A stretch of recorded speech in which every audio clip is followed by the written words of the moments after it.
Hello बच्चों, कैसे हैं आप सभी। स्वागत है आपका हमारे प्यारे से यूट्यूब चैनल एम पॉली पर। बच्चों, आपका जो सब्जेक्ट है बेसिक्स ऑफ आईटी में fundamentals of computer and information technology.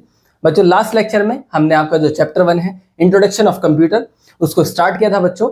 और हमने इसमें पढ़ा था कंप्यूटर के बेसिक्स के बारे में। बिल्कुल मैंने बेसिक्स से स्टार्ट किया था बच्चों। आपका मैंने आपको बताया था कि कंप्यूटर क्या है, कंप्यूटर को क्या कहा जाता है, हिंदी में क्या कहा जाता है, और कंप्यूटर में जो हमारे कंप्यूटर के जो इन्वेंटर हैं वो कौन थे। इसके अलावा और भी बहुत सारी चीजें मैंने इसमें बताई थी। और मैंने डिस्कस किया था आपसे बच्चों कि आपके जो फर्स्ट जनरेशन के कंप्यूटर हैं, जैसे आपका इनियक हो गया, आपका यूनिमैक हो गया, वो क्या थे, वो किस तरीके से वर्क करते थे, ये सारी चीजें बच्चों हमने डिटेल में कवर की थी। और मैंने आपको बताया था कि पर्सनल कंप्यूटर और पोर्टेबल कंप्यूटर में आपका क्या डिफरेंस होता है और वो किस तरीके से आपके होते हैं। जो आपके फर्स्ट पोर्टेबल और आपके जो फर्स्ट पर्सनल कंप्यूटर थे वो किस टाइप के होते थे, किस टाइप से दिखते थे और क्या क्या उनके वर्क होते थे।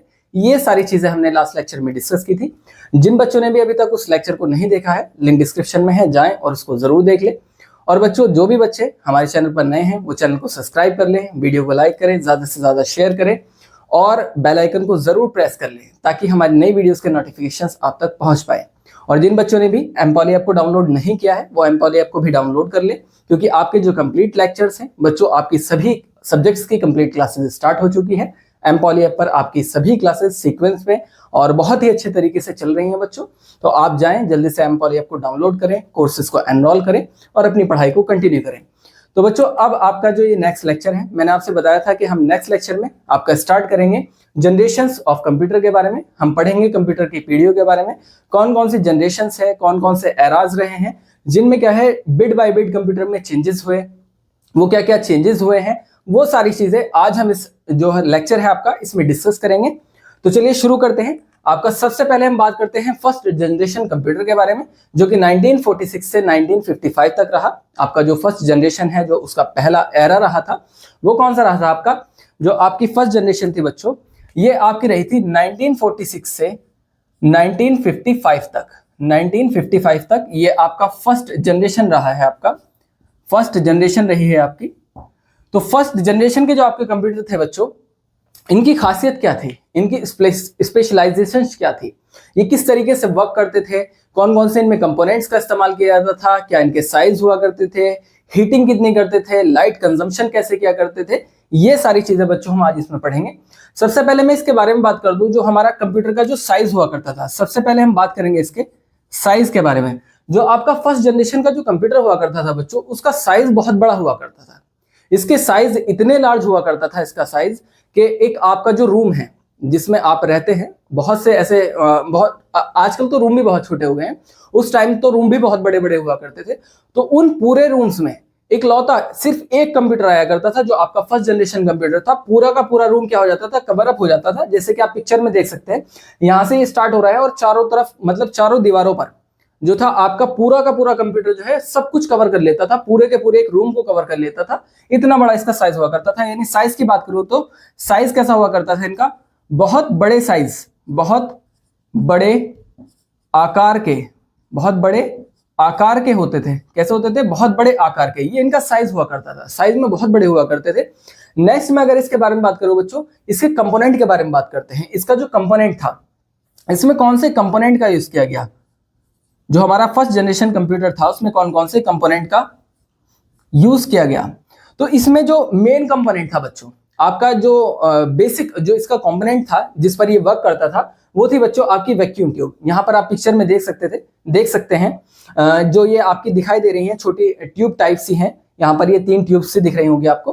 तो यही क्या कहलाती थी बच्चों, वैक्यूम ट्यूब कहलाती थी। और अगर मैं बात करूं, इसका जो कंपोनेंट था वो क्या था बच्चों, आपका वैक्यूम ट्यूब का इसमें इस्तेमाल किया गया। सबसे पहले इसमें वैक्यूम ट्यूब्स का यूज किया गया। वैक्यूम ट्यूब्स को हिंदी में कहा जाता है बच्चों निर्वात नलियां।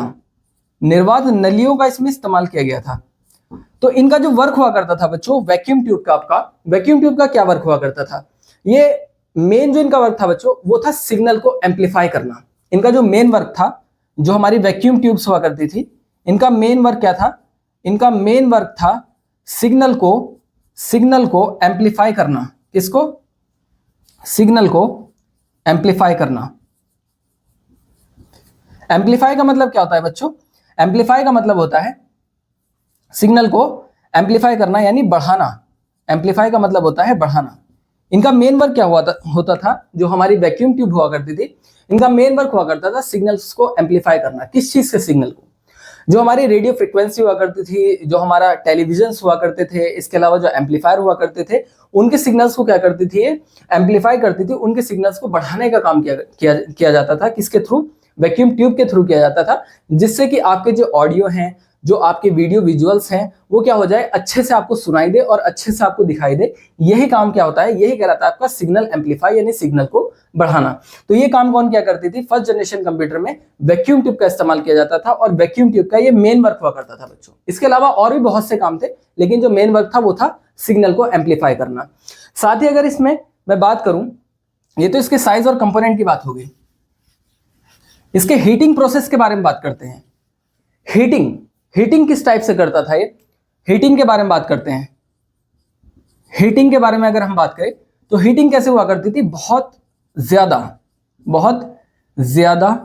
हीटिंग, बहुत ज्यादा क्या करता था ये? हीटिंग करता था।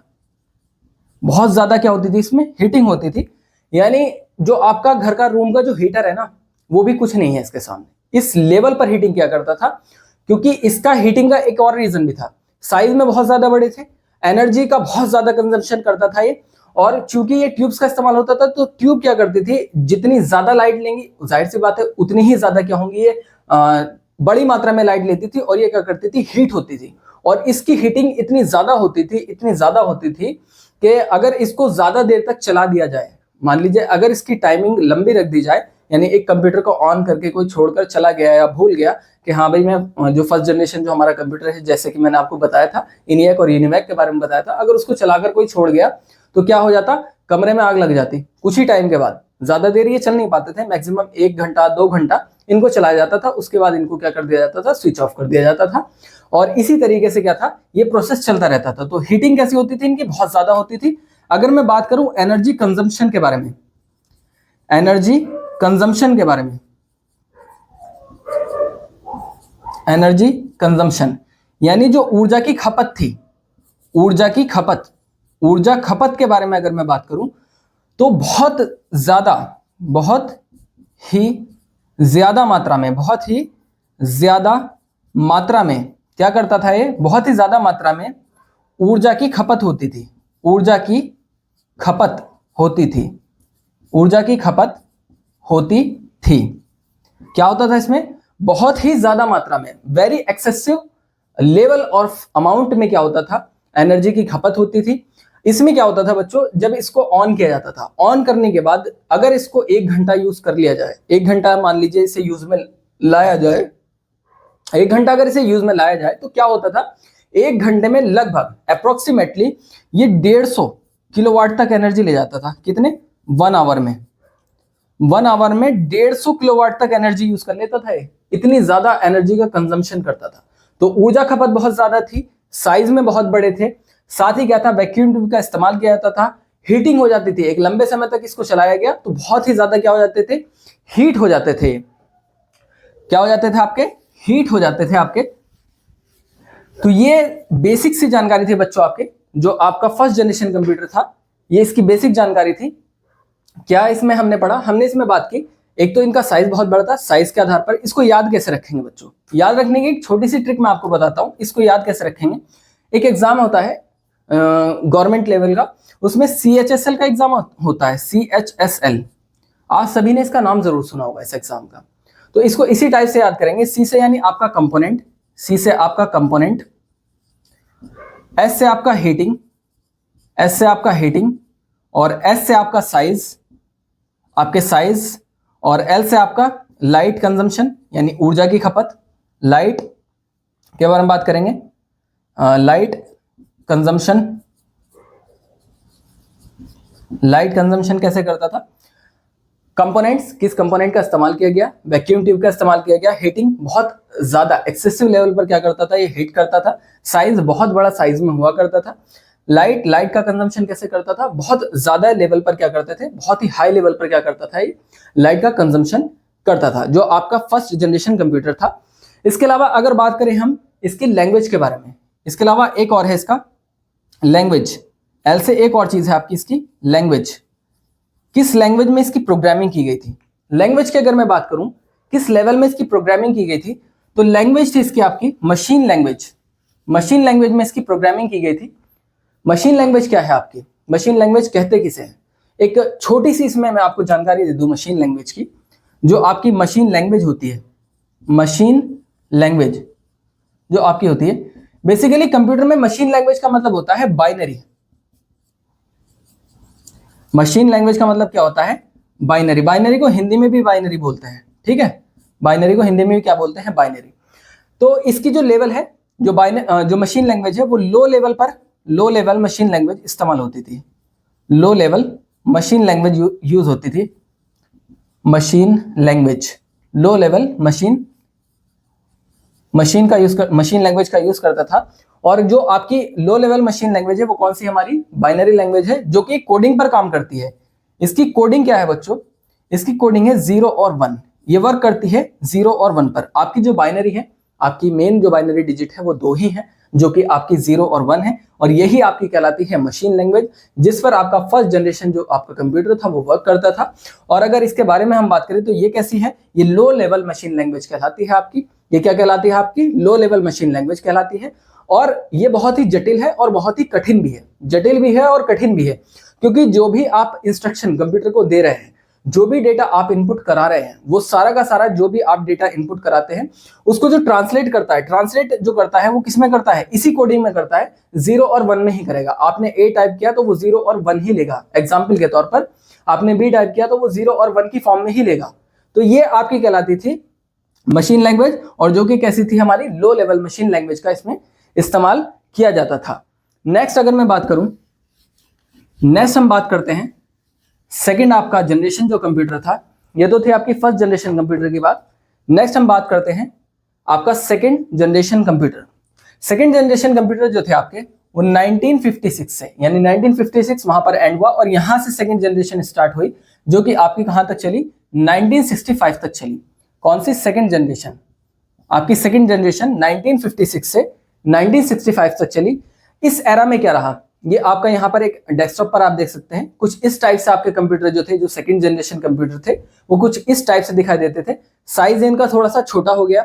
इसके अलावा इनका जो कंपोनेंट्स था वो भी चेंज कर दिए गए। जो कंपोनेंट्स थे उसमें कंपोनेंट की जगह जो पहले थी उसमें वैक्यूम ट्यूब का इस्तेमाल किया जाता था फर्स्ट जनरेशन में, लेकिन जब आपका सेकंड जनरेशन आई तो उसमें ट्रांजिस्टर का यूज किया गया। आप डिस्प्ले पे देख सकते हैं, इस तरह से आपके ट्रांजिस्टर होते हैं, आपने देखे भी होंगे। जो हमारी प्लेट होती है ना टीवी वगैरह में से, जिन्होंने पुराने टीवी देखे हैं, उनके पीछे एक प्लेट लगी होती थी। उस प्लेट में आपने देखा होगा, जब पीछे की तरफ से जब आपने कभी खोली होगी, तो इस टाइप के ट्रांजिस्टर का इस्तेमाल किया जाता था। अभी भी किया जाता है, बहुत चीजें हैं, आपका रेडियो हो गया और बहुत सारी चीजें हैं जिनमें ट्रांजिस्टर का यूज किया जाता है। तो सेकेंड जनरेशन में ट्रांजिस्टर का इस्तेमाल किया गया, और साथ ही इसमें आपके मैग्नेटिक टेप्स और कुछ डिवाइसेस का भी इस्तेमाल किया गया। मैग्नेटिक टेप्स क्या है आपके, बेसिकली ये एक स्टोरेज डिवाइस होता है। आपका जो मैग्नेटिक टेप होता है ये एक स्टोरेज डिवाइस की तरह काम करता है। और इसको बनाया कैसे जाता है, अगर उसके मटेरियल की मैं बात करूं तो इसमें FFM यानी आपका एक फेरोमैग्नेटिक मटेरियल का इस्तेमाल किया जाता है। इसमें काले कलर का एक लेप होता है, और वही क्या करता है, आपके डेटा को स्टोरेज करने का काम भी करता है।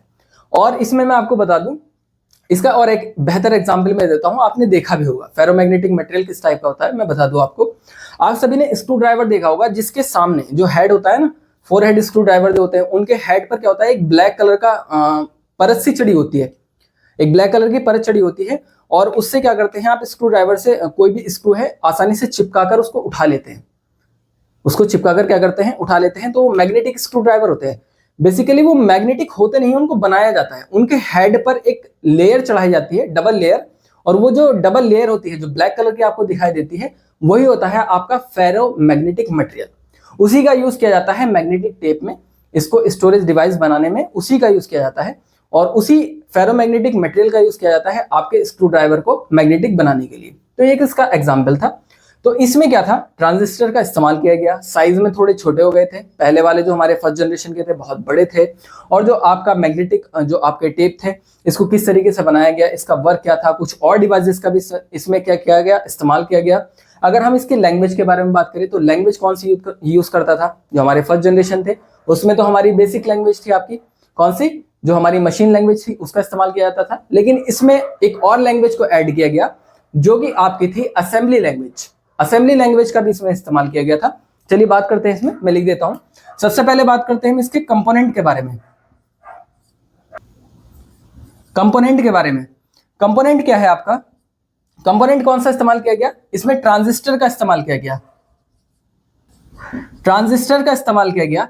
इसमें क्या किया गया? ट्रांजिस्टर का आपका इस्तेमाल किया गया। ये तो इसका कंपोनेंट था। और नेक्स्ट अगर मैं बात करूं, कंपोनेंट यानी कंपोनेंट को हिंदी में कहा जाता है युक्ति। कंपोनेंट को क्या कहा जाता है? युक्ति। इसमें किस युक्ति का इस्तेमाल किया गया? ट्रांजिस्टर का इस्तेमाल किया गया। उसके बाद अगर मैं बात करूं हीटिंग के बारे में, हीटिंग के बारे में, हीटिंग कैसे करता था बच्चों? क्योंकि इसका साइज कम हो गया था और यहां पर जो वैक्यूम ट्यूब थी उनको हटाकर ट्रांजिस्टर लाए गए, तो हीटिंग कैसी हुई? कम हीटिंग करता था। ये क्या करता था? कम हीटिंग करता था, यानी ये कमरे को बहुत ही कम गर्म करता था। उसके बाद नेक्स्ट हम बात करते हैं साइज के बारे में। इसका साइज कैसा था? साइज के बारे में अगर हम बात करें तो साइज मैंने आपको बताया, साइज कैसा था इसका बच्चों? जो हमारा फर्स्ट जनरेशन कंप्यूटर था उससे छोटा साइज था, यानी साइज में कैसे थे? कम साइज वाले थे, या हम कह सकते हैं छोटे। किससे? फर्स्ट जनरेशन से। फर्स्ट जनरेशन यानी एफजी से क्या थे आपके? ये छोटे थे। किससे? एफजी से, यानी फर्स्ट जनरेशन कंप्यूटर से। फर्स्ट जनरेशन कंप्यूटर से आपके छोटे थे। नेक्स्ट हम बात करते हैं इसके लैंग्वेज के बारे में। लैंग्वेज कौन सी इस्तेमाल की गई? लैंग्वेज के बारे में मैंने आपको बताया, इसमें दो लैंग्वेज का इस्तेमाल किया गया। एक तो आपकी मशीन लैंग्वेज थी, एक तो आपकी कौन सी थी? Machine language. एक तो आपकी मशीन लैंग्वेज यूज की गई और दूसरी इसमें असेंबली लैंग्वेज का यूज किया गया। अच्छा, मशीन लैंग्वेज और जो आपकी असेंबली लैंग्वेज है इसमें क्या डिफरेंस है बच्चों? आपकी जो मशीन लैंग्वेज है और आपकी जो असेंबली लैंग्वेज है इसमें एक छोटा सा डिफरेंस ये है, मशीन लैंग्वेज भी आपकी बेसिक लैंग्वेज है और लो लेवल लैंग्वेज है, और असेंबली लैंग्वेज भी आपकी बेसिक लैंग्वेज है और लो लेवल लैंग्वेज ये कहलाती है। लेकिन जो हमारी मशीन लैंग्वेज है बच्चों, मशीन लैंग्वेज काम करती है टोटल बाइनरी में, जबकि हमारी जो असेंबली लैंग्वेज है ये बाइनरी में तो वर्क करती है, साथ ही ये थोड़ी सी इससे एक लेवल ऊपर है। इसका जो स्तर है असेंबली लैंग्वेज का एक लेवल ऊपर है, वो टोटली वर्क करती है 0 और 1 पर। इसमें कुछ स्पेसिफिक जो हमारे वर्ड्स होते हैं, शब्दों को भी क्या कर लिया जाता है? ऐड कर लिया जाता है। किसमें? असेंबली लैंग्वेज में। तो ये हो गई इसकी लैंग्वेज के बारे में बात। ठीक है बच्चों, तो ये आपका सेकंड जनरेशन कंप्यूटर था जिसमें क्या था हमारा? यूज किया जाता था किसका? यूज किया गया इसमें हमारा ट्रांजिस्टर का इस्तेमाल किया गया। मैग्नेटिक टेप और डिवाइसेस के बारे में मैंने आपको बता दिया, और इसमें यही आपके स्टोरेज डिवाइसेस की तरह यूज भी होते थे। नेक्स्ट हम बात करते हैं थर्ड जनरेशन की तरफ चलते हैं। आपके थर्ड जनरेशन के जो कंप्यूटर थे वो किस टाइप के हुआ करते थे? थर्ड जनरेशन का जो आपका कंप्यूटर था इसमें जो आपका मेन कंपोनेंट था, फर्स्ट में आपका वैक्यूम ट्यूब आया, सेकंड में आपका ट्रांजिस्टर आया, थर्ड में चेंज करके आपका इंटीग्रेटेड सर्किट का यूज किया जाने लगा, यानी आपकी आईसी चिप का दौर शुरू हुआ। और जैसे ही आईसी चिप आई उसके बाद एक ये समझ लीजिए आपका जो कंप्यूटर वर्ल्ड है उसमें क्रांति आ गई, क्योंकि आईसी चिप एक ऐसी इन्वेंशन थी जिसने सारे आयाम ही बदल कर रख दिए, कंप्यूटर को एक अलग ही लेवल पर लेकर गई। आईसी चिप एक ऐसी थी। तो थर्ड जनरेशन के आपके जो थर्ड जनरेशन के जो कंप्यूटर थे उनकी शुरुआत हुई 1966 से, ये चले आपके 1975 तक। 1966 से 1975 तक ये आपका एरा चला जिसमें आईसी चिप यानी इंटीग्रेटेड सर्किट का आपका इस्तेमाल किया गया, आईसी का यूज किया गया। अच्छा, जो आपकी आईसी चिप है इसका वर्क क्या होता है, किस तरीके से ये काम करती है, आईसी चिप का कॉन्सेप्ट कैसा आया होगा, किस तरीके से इसको बनाया गया होगा? तो इसका जो आईसी चिप का है, एक व्यक्ति हैं JS किल्बे उनका नाम है, उन्होंने सबसे पहले इसका जो था आइडिया आया उनके माइंड में उसको डिजाइन करने का। उसके बाद JS किल्बे ने इसको बनाया। 1957 में उनके माइंड में आइडिया आया। 1957 में क्रांति आपने सुनी होगी, लेकिन ये वो क्रांति नहीं है जो आपने पढ़ी या सुनी है, ये कंप्यूटर के फील्ड में क्रांति है, आईसी चिप के फील्ड में क्रांति है। 1957 में एक व्यक्ति थे JS किल्बे जिनके माइंड में सबसे पहले इसका आइडिया आया। उसके बाद रॉबर्ट नॉइस ने, एक व्यक्ति थे रॉबर्ट नॉइस, जिन्होंने पहली सिलिकॉन चिप बनाई और उन्होंने एक मोनोलिथिक मटेरियल का इस्तेमाल करके पहली आईसी चिप को बनाया। और जो आपकी आईसी चिप थी वो बनाई किसकी थी? उन्होंने सिलिकॉन की बनाई थी। और जो आपका सिलिकॉन होता है, आपकी जितनी भी मैक्सिमम चिप है वो सारी की सारी किसकी बनी होती है, सिलिकॉन की बनी होती है। इसकी जगह पर और भी एक धातु है जिसका इस्तेमाल कर लिया जाता है, जर्मेनियम। जर्मेनियम का भी यूज किया जाता है, लेकिन उसकी कॉस्ट थोड़ी ज्यादा होती है। सिलिकॉन क्या होता है, थोड़ा सा सस्ता पड़ता है। तो इसी वजह से क्या है, सिलिकॉन की आपकी आईसी चिप बनाई जाती है। तो रॉबर्ट नॉइस ने सबसे पहले आपकी जो आईसी चिप बनाई वो किसने बनाई थी, वो आपके एक व्यक्ति थे, Robert noise. Robert noise, Robert noise ने सबसे पहले आईसी चिप बनाई थी। और कब बनाई थी इन्होंने, 1957 में क्रांति आई, 1966 में उन्होंने सेरेमिक मटेरियल का इस्तेमाल करके बनाया। उसके बाद 1956 के बाद 57 और 58 में इन्होंने 58 में क्या किया, आपकी फर्स्ट इंटीग्रेटेड सर्किट जो कि सिलिकॉन से बनाई थी, सिलिकॉन की और साथ ही जर्मेनियम की भी बनती हैं, जर्मेनियम की भी आपकी चिप बनाई जाती है, ठीक है। लेकिन क्या होती है, ये आपकी कॉस्टली होती है। ये कैसी होती है, आपकी कॉस्टली होती है, इसलिए इनका यूज कम किया जाता है और सिलिकॉन वाली का ज्यादा यूज किया जाता है। इसके अलावा अगर मैं बात करूं आपके आईसी चिप के बारे में, आईसी चिप वर्क किस तरीके से करता है, आपका आईसी चिप आपका वर्क किस तरीके से करता है और कौन कौन सी आईसी चिप की आपकी जनरेशंस है, इसके बारे में हम बात करते हैं। तो आईसी चिप भी क्या करता है, आपका सिग्नल को एम्पलीफाई करता है। इसका वर्क भी क्या है, आपका आईसी चिप का सिग्नल को एम्पलीफाई करना है, मेन वर्क इसका भी यही है। जैसे कि आपका सिग्नल को एम्पलीफाई करना ट्रांजिस्टर का काम हुआ करता था और वैक्यूम ट्यूब का भी हुआ करता था, इसी तरीके से आपके जो इंटीग्रेटेड सर्किट है सिग्नल को एम्पलीफाई करते हैं, ये भी प्राइमरी वर्क इनका भी यही है। लेकिन इसके अलावा ये और भी बहुत सारे काम को क्या करते हैं, और भी बहुत सी टास्क है जिनको ये परफॉर्म करते हैं। जैसे कि आपका जो आपकी लॉजिकल एप्टीट्यूड्स हैं, जो आपकी लॉजिकल रीजनिंग या जो आपकी तर्क हैं, वो सारी एक्टिविटीज उनको प्रोसेस करना, उनको डेटा को क्या करना, एनालाइज करना, और भी बहुत सारे काम क्या करती है हमारे इंटीग्रेटेड सर्किट करते हैं। ये वास्ट लेवल पर काम करते हैं, वो छोटे लेवल पर करते थे, ये बहुत बड़े लेवल पर काम करते हैं। इसके बाद इसकी कुछ जनरेशंस है जो हमारी आईसी चिप है। कौन कौन सी आईसी चिप थी जो कि यूज की गई, जैसे कि आपकी जो हमारी एक थी एसएसआई, एक आपकी थी एमएसआई, एक आपकी थी एलएसआई, एक आपकी यूज की गई वीएलएसआई और एक यूएलएसआई। अब ये क्या है आपका एसएसआई, एमएसआई, इसके अलावा एलएसआई, वीएलएसआई, यूएलएसआई, ये सारे के सारे जो हैं ये आपके आईसी चिप के टाइप हैं। आईसी चिप के टाइप क्या है, आपके आईसी चिप के टाइप हैं। तो ये 5 टाइप मेनली जो यूज किए गए हैं आईसी चिप में, वो ये 5 टाइप है। आपका SSI small scale integration, first generation में यही आया था आपका। उसके बाद एमएसआई मीडियम स्केल इंटीग्रेशन का यूज किया गया, फिर उसके बाद लार्ज स्केल इंटीग्रेशन का यूज किया गया, फिर उसके बाद आया आपका वेरी लार्ज स्केल इंटीग्रेशन, और उसके बाद आया आपका अल्ट्रा लार्ज स्केल इंटीग्रेशन। यानी आपकी जो आईसी चिप थी, आईसी चिप कुछ इस टाइप से दिखाई देती है, आपको स्क्रीन पर दिखाई दे रही होंगी, छोटे छोटे से इस तरीके से आपकी ये आईसी चिप होती है, और यहाँ पर छोटे छोटे से इसके कुछ कान टाइप निकले होते हैं। आपने देखा होगा जैसे आपका होता ना केकड़ा होता, उसके पैर होते हैं बाहर को निकले हुए, कुछ इस टाइप की होती है। तो इसमें क्या होता है बच्चों, इसके ऊपर कुछ स्ट्रिंग्स होते हैं, कुछ वायर बने होते हैं, छोटे छोटे कॉपर वायर्स होते हैं, और बहुत बारीक बारीक लेवल पर उस पर काम किया जाता है।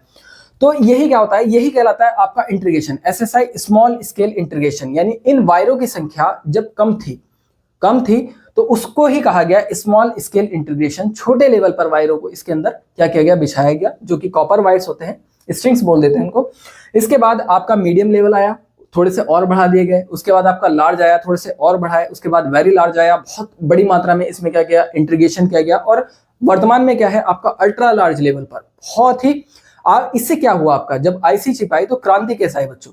एक तो आपका जो कंप्यूटर था उसका साइज घटकर छोटा सा हो गया, आप स्क्रीन पर देख सकते हैं, थर्ड जनरेशन कंप्यूटर, उसका साइज ऑटोमेटिकली घटकर छोटा हो गया। रीजन यही था, जो कंपोनेंट उसमें यूज किए जा रहे थे, जो फर्स्ट जनरेशन में यूज किए जा रहे थे, वैक्यूम ट्यूब बड़ी हुआ करती थी, तो बहुत सारी वैक्यूम ट्यूब का इस्तेमाल किया जाता था, तो वो क्या करती थी, साइज को बढ़ा देती थी। उसके बाद जो हमारे जो ट्रांजिस्टर आए, उसमें भी बहुत सारे ट्रांजिस्टर का यूज किया जाता था, अलग अलग टास्क को परफॉर्म कराने के लिए बहुत सारे ट्रांजिस्टर लगाए जाते थे। लेकिन जब हमारी आईसी चिप आई तो ये बहुत सारे कामों को, एक सिंगल आईसी चिप बहुत सारे कामों को बहुत ही आसानी से कर देती है, तो इसीलिए इसे कहा जाता है इंटीग्रेटेड सर्किट।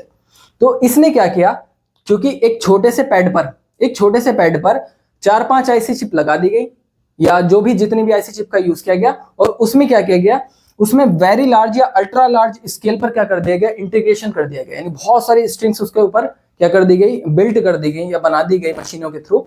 उससे क्या हुआ, उससे ये हुआ बहुत सारे टास्क को ये अकेली चिप कर जाती थी। तो इसने क्या किया, जो हमारा साइज था उसको क्या कर दिया, कंपोनेंट के साइज को क्या कर दिया, घटा दिया। हमारे जो हमारी युक्तियां हुआ करती थी, जैसे आपका कीबोर्ड हो गया आपका, या आपका जो मदरबोर्ड हो गया, उसको क्या कर दिया, बहुत ही छोटा कर दिया। तो इससे क्या हुआ, कंप्यूटर का साइज आपका छोटा हो गया। तो इसमें आपको ध्यान में रखना है, इसका जो आपका कंपोनेंट है थर्ड जनरेशन में, जो आपका मेन कंपोनेंट है वो क्या है हमारा, वो हमारा आईसी चिप है। कंपोनेंट का क्या यूज किया गया, आपका कंपोनेंट जो आपका यूज किया गया वो कौन सा था, आईसी यानी इंटीग्रेटेड सर्किट, आईसी चिप का यूज किया गया। आईसी चिप का यहां पर यूज किया गया, इंटीग्रेटेड सर्किट चिप का यूज किया गया कंपोनेंट में। अगर हम बात करें इसके हीटिंग के बारे में, अगर हम बात करें तो हीटिंग नो, या हम कह सकते हैं लेस, बहुत कम, ना के बराबर। हीटिंग क्या थी यहां पर, ना के बराबर थी, बिल्कुल कम हो गई। उसके बाद हम बात करते हैं साइज के बारे में। साइज कैसा हो गया, बहुत छोटे साइज, और क्या हो गया, बहुत छोटे साइज और विश्वसनीय रहे। ये कैसे कंप्यूटर थे, विश्वसनीय, यानी ये कैसे थे, आपके रिलायबल थे, साइज में बहुत छोटे थे और काफी तेज थे। और कैसे थे, आपके तेज कंप्यूटर थे। और क्या थी इनकी खासियत, ये काफी तेज थे क्योंकि इंटीग्रेटेड सर्किट का इनमें यूज किया गया। तो ये क्या थे, साइज में बहुत छोटे थे, विश्वसनीय थे और काफी तेज थे। उसके बाद अगर मैं बात करूं लाइट के बारे में, लाइट कंजम्पशन के बारे में, तो लाइट कंजम्पशन क्या थी इसके बच्चों, लाइट कंजम्पशन कैसे करता था, लाइट कंजम्पशन बहुत कम, ऊर्जा में कमी आ गई क्योंकि इंटीग्रेटेड सर्किट यूज किया जा रहा है। हीटिंग का चांस ही नहीं, हीटिंग के चांस बहुत घट गए, ना के बराबर रह गए। और जो आपके जो हमारे जो सर्किट होते हैं, ये इंटीग्रेटेड जो सर्किट होते हैं, इनमें क्या होता है, ये बहुत ही कम एनर्जी लेते हैं। आपकी जो आईसी चिप होती है, अगर मैं इसकी बात करूं कि कितने वोल्ट एनर्जी इसको चाहिए, तो सिर्फ +5 वोल्ट ही इसके लिए काफी है, इसको चलाने के लिए। इतनी लाइट आपके लिए काफी है एक आईसी चिप को चलाने के लिए। ये सिर्फ इतनी लाइट लेता है, 5 वोल्ट। 5 वोल्ट एक ऐसा करंट होता है, अगर आप टच करें तो आपको फील भी नहीं होगा, इतना करंट ये क्या लेती है, हमारी आईसी चिप लेती है। तो लाइट क्या है, बहुत कम यूज करती थी ये। लाइट कंजम्पशन बहुत कम हो गया इनका, बहुत कम कंजम्पशन हुआ। लाइट कंजम्पशन कैसा हो गया, खपत जो थी आपकी बहुत कम हो गई। खपत कैसी हो गई आपकी, बहुत कम हो गई। इसके अलावा अगर मैं बात करूं इसकी लैंग्वेज की, इसमें लैंग्वेज, किस लैंग्वेज में इसकी कोडिंग की गई, लैंग्वेज की अगर हम बात करें तो किस लैंग्वेज में इसकी कोडिंग की गई, तो इसकी कोडिंग जो थी, जो हमारे फर्स्ट जनरेशन थे, उसमें हमारी कौन सी लैंग्वेज थी बच्चों, उसमें हमारी बाइनरी यानी आपकी मशीन लैंग्वेज यूज की गई। सेकंड वाले में हमारी बाइनरी के साथ में असेंबली आ गई। लेकिन जो आपके थर्ड थे, इसमें बच्चों आपकी हाई लेवल लैंग्वेज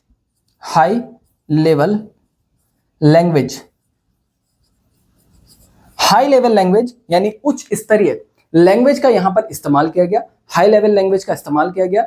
और हाई लेवल लैंग्वेज और जो हमारी जो बेसिक लैंग्वेज है, उन दोनों में डिफरेंस क्या होता है, इनमें मैं डिफरेंस आपको बता दूं। हाई लेवल लैंग्वेज के एग्जांपल जो कि आप सभी ऑलमोस्ट लगभग सभी बच्चे जानते होंगे, जिसमें आपकी C++, जावा हो गई आपकी, या आपकी हो गई जावा स्क्रिप्ट हो गई आपकी,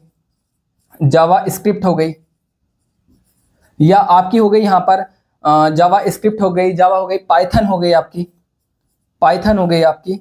इन सभी लैंग्वेज का इस्तेमाल किया जाता है इसमें। जो थर्ड जनरेशन थी, यहीं से आपका शुरू हुआ इन लैंग्वेज का यूज। C++, जावा स्क्रिप्ट, पाइथन, ये आपकी सारी की सारी लैंग्वेजेस जो हैं, ये आपकी हाई लेवल लैंग्वेज कहलाती है।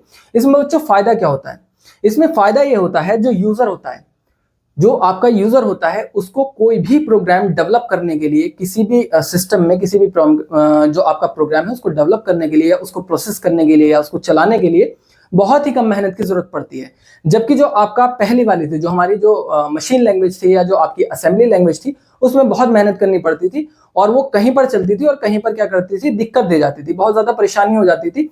मान लीजिए यहाँ से कहीं और उस प्रोग्राम को चलाना है, तो उसमें क्या हो जाती थी, दिक्कत हो जाती थी। एक सिस्टम से दूसरे सिस्टम में चलाने के लिए, या किसी और प्लेटफॉर्म पर चलाने के लिए उसमें दिक्कत हो जाती थी। लेकिन यहाँ पर क्या होता है, C++, जावा में या जावास्क्रिप्ट या पाइथन में ये हाई लेवल लैंग्वेज होती है और जो हमारा यूजर होता है उसको ज़्यादा दिक्कत नहीं होती, ज़्यादा चेंजेस करने की जरूरत नहीं पड़ती और ये कहीं भी आसानी से क्या करती हैं, परफॉर्म कर देती हैं अपने टास्क को। तो प्रोग्राम को इस तरीके से डिजाइन किया जाता है इन सभी लैंग्वेजेस में। तो ये लैंग्वेज कहलाती हैं आपकी हाई लेवल लैंग्वेज। तो ये आपका थर्ड जनरेशन कंप्यूटर था जिसमें हमारा कंपोनेंट की अगर हम बात करें, component IC chip integrated circuit का यूज किया गया। हीटिंग नो या लेस थी आपकी, साइज बहुत कम छोटे थे, विश्वसनीय थे, काफी तेज थे। लाइट जो थी आपकी बहुत कम कंजम्पशन करता था क्योंकि इंटीग्रेटेड सर्किट आ चुके थे। लैंग्वेज हाई लेवल लैंग्वेज का यहाँ पर इस्तेमाल किया जाता था। तो नेक्स्ट जो है आपका वो है हमारा थर्ड जनरेशन के बाद आपका आता है फोर्थ जनरेशन के कंप्यूटर। कौन से आ जाते हैं आपके, फोर्थ जनरेशन कंप्यूटर्स आ जाते हैं यहाँ पर आपके। नेक्स्ट आ जाते हैं हमारे फोर्थ जनरेशन कंप्यूटर जो कि 1976 से अभी तक जो हम यूज कर रहे हैं, 1976 से अब तक जो आप यूज कर रहे हैं, ये आप जो यूज कर रहे हैं, आप और हम जिन कंप्यूटर का यूज कर रहे हैं बच्चों, यही क्या कहलाते हैं, हमारे फोर्थ जनरेशन कंप्यूटर कहलाते हैं। इन कंप्यूटर की क्या खासियत है बच्चों, इन कंप्यूटर में क्या है, एक तो ये साइज में छोटे हैं और काफी फास्ट भी हैं, काफी फास्ट भी हैं। थर्ड जनरेशन से काफी फास्ट है। उसमें इंटीग्रेटेड सर्किट का यूज किया गया था, लेकिन उसमें और इसमें क्या डिफरेंस है, उसमें एसएसआई एमएसआई मीडियम स्केल पर इंटीग्रेशन का यूज किया जा रहा था जो आपकी आईसी चिप थी। लेकिन जो आपके फोर्थ जनरेशन है इसमें आपका वीएलएसआई यानी वेरी लार्ज स्केल इंटीग्रेशन का यूज किया जाता है। इसमें क्या है आपके, सबसे पहले हम कंपोनेंट के बारे में बात कर रहे हैं। कंपोनेंट्स जो है आपके, कंपोनेंट्स कौन सा है, इसमें भी आपका आईसी चिप का इस्तेमाल किया गया है, आईसी चिप का यूज किया गया। इसमें भी क्या है आपका आईसी चिप का यूज किया गया। लेकिन कौन सी आईसी चिप थी, इसमें आपकी VLSI, इसको ध्यान में रखना है, very large scale integration, very large scale integration circuit का इसमें इस्तेमाल किया गया है। यानी VLSI का यूज किया जा रहा है। आप और हम जो कंप्यूटर चलाते हैं उनमें किस टाइप की चिप्स का यूज किया जा रहा है, तो आपको ध्यान रखना है। आपकी फोर्थ जनरेशन जो आईसी चिप की आपकी फोर्थ जनरेशन है वो है आपकी VLSI, फोर्थ जनरेशन चिप का इस्तेमाल किया जाता है। और अगर मैं बात कर दूं कौन सी आईसी चिप है आपकी, जैसे कि आपका है CPU। हमारा जो CPU है बच्चों, अगर आपसे पूछ लिया जाए एग्जाम में CPU कौन सी टेक्नोलॉजी, कौन सी जो आपकी टेक्नोलॉजी है, चिप की कौन सी टेक्नोलॉजी का इस्तेमाल करता है, तो हमारा CPU भी फोर्थ जनरेशन, जो हमारी चिप की जो फोर्थ जनरेशन है VLSI, उसी पर काम करता है।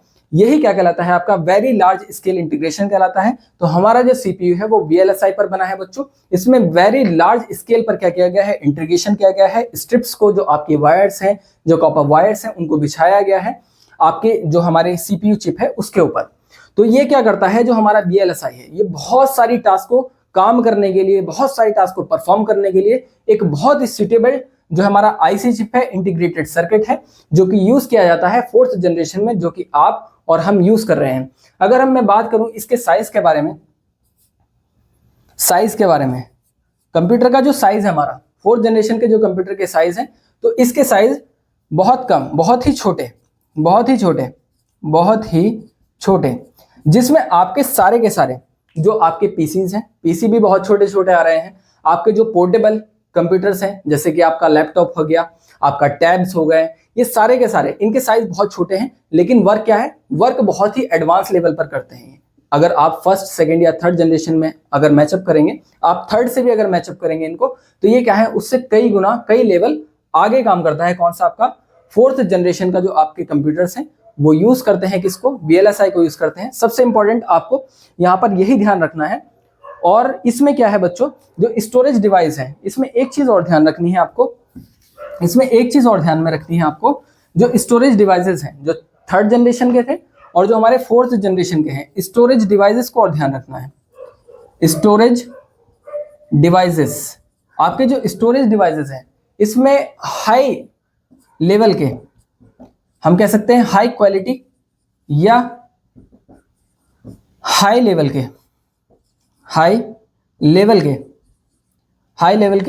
स्टोरेज डिवाइसेस का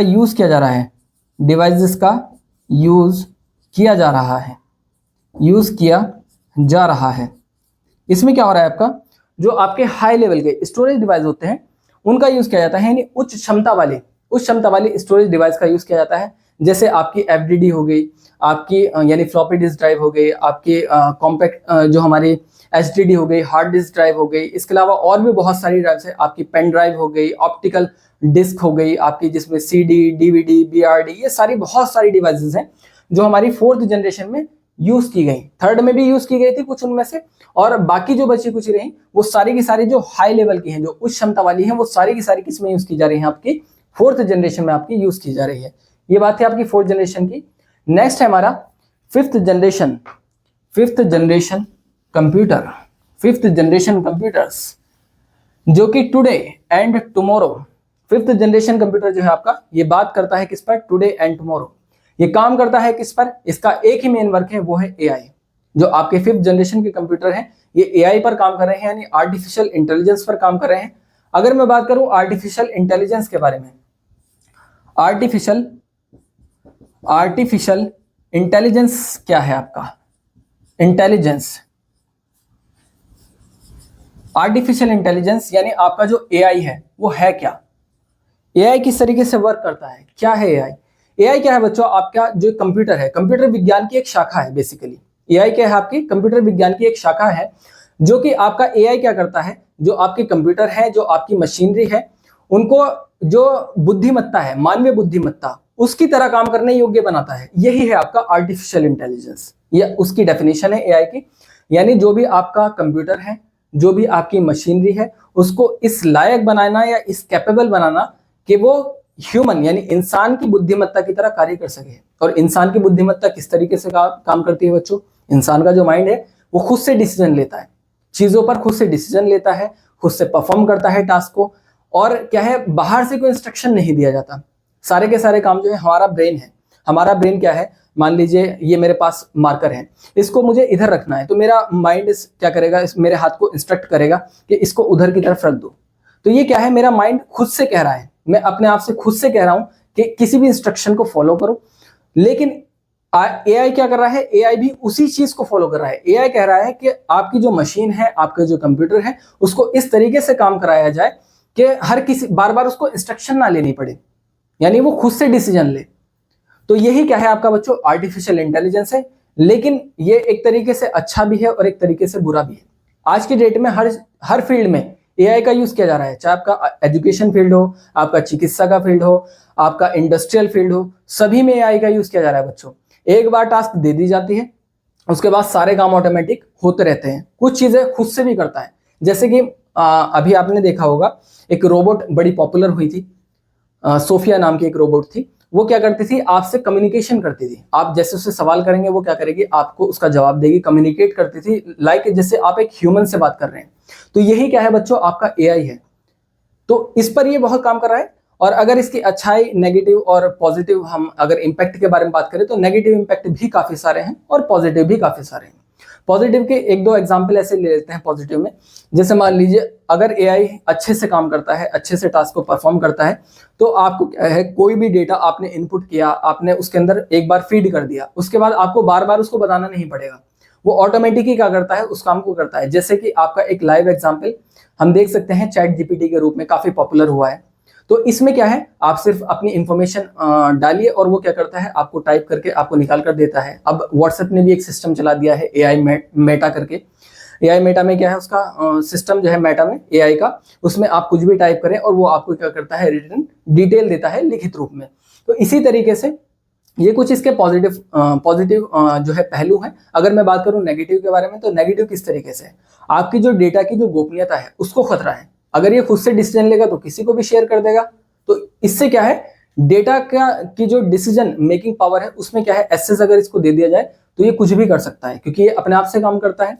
नेक्स्ट इसकी अगर मैं बात करूं तो अनएम्प्लॉयमेंट एक सबसे बड़ा खतरा, यानी एक बेरोजगारी को एक बड़े लेवल पर ये बढ़ाएगा। क्योंकि एक ऐसी मशीन तो कभी थकती नहीं है। एक मशीन को कोई काम दे दिया जाए और वो उस काम पर लगी हुई है, लेबर क्या है, लेबर थक जाती है, बैठती भी है, बीमार भी होता है एक व्यक्ति, लेकिन मशीन थोड़ी होगी। तो मशीन क्या करेगी, कंटिन्यूअसली काम को करती रहेगी और वो बहुत सारे कामों को एक ही टाइम में कर सकती है। बहुत सारे टास्क को एक ही टाइम में परफॉर्म कर सकती है, तो उससे क्या होगा, अनएम्प्लॉयमेंट बहुत बड़े लेवल पर बढ़ेगी। ये इसके डिसएडवांटेजेस है, और भी बहुत सारे डिसएडवांटेजेस हैं एआई के। तो बच्चों आज का जो लेक्चर था आपका, हमने पढ़ा यहाँ पर जनरेशंस ऑफ कंप्यूटर में कौन कौन से कंपोनेंट्स हैं। आपकी फर्स्ट जनरेशन में हमने वैक्यूम ट्यूब का इस्तेमाल किया, सेकंड जनरेशन में ट्रांजिस्टर्स आ गए, उसके बाद इंटीग्रेटेड सर्किट, उसके बाद वीएलएसआई यूएलएसआई का इस्तेमाल हुआ। इस तरीके से आपकी जनरेशंस आगे बढ़ती चली गई। कंप्यूटर के साइज बहुत बड़े थे, उनको छोटा किया गया, और छोटे हुए और छोटे हुए, और यहाँ तक कि इतने छोटे हुए कि अब क्या है, आप कहीं भी उन्हें कैरी आउट कर सकते हैं, पॉकेट में डाल के ले जाओ। इतना छोटा कर दिया इन कंपोनेंट्स को, किसने, वीएलएसआई और हमारी यूएलएसआई ने।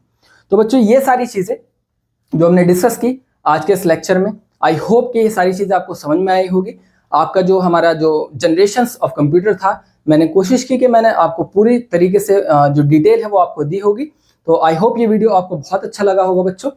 और जिन भी बच्चों को ये वीडियो बहुत पसंद आया, सभी बच्चे इस वीडियो को लाइक कर दें और ज़्यादा से ज़्यादा शेयर करें बच्चों, और हमारे चैनल को सब्सक्राइब कर लें बच्चों, और ज़्यादा से ज़्यादा इस वीडियो को शेयर करें, क्योंकि इससे क्या होता है बच्चों, हमें भी मोटिवेशन मिलता है। आप ज़्यादा से ज़्यादा शेयर करें, और जो भी बच्चे इंटरेस्टेड हैं हमारे कोर्सेज में, वो जल्दी से एमपॉली ऐप को डाउनलोड कर लें, और लिंक डिस्क्रिप्शन में है, आप जाएं और अपने कोर्सेज को एनरोल कर लें और जल्दी से अपनी पढ़ाई में लग जाएं। तो आज के लेक्चर में इतना है, मिलते हैं नेक्स्ट लेक्चर में, तब तक के लिए थैंक यू।